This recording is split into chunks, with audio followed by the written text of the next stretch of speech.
What's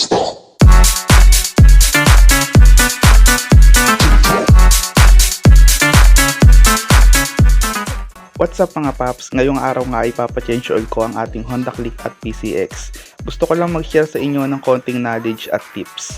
Dahil ang video natin for today ay paano malalaman kung original o peke ang nabibili nating engine oil. Makikita nyo sa picture na to yung difference ng peke at original na engine oil. Mostly kasi sa ating mga Pinoy, nawawalan na ng time para pumunta at bumili ng langis sa kasa. Kaya ang ginagawa ng karamihan, namimili na lang sa mga shop sa labas.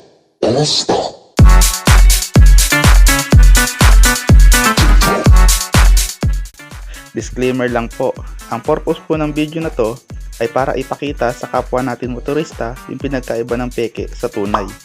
Dahil hindi naman po natin pinupulot yung perang pinambibili natin yan. Pinaghihirapan po natin yan kaya dapat maging worth it yung bawat gastos natin. So, balik tayo sa topic natin kanina. Maging masuri lang po tayo dahil madaming mapagsamantala dyan. Nagagawin ang lahat basta kumita lang, kahit manloko na sila ng mga customers nila. At karapatan mo din naman bilang buyer na suriin yung mga item na binibili mo. Ayun lang mga paps, sana nakatulong sa inyo itong video na to kahit papano. Ride safe sa ating lahat at happy long weekend!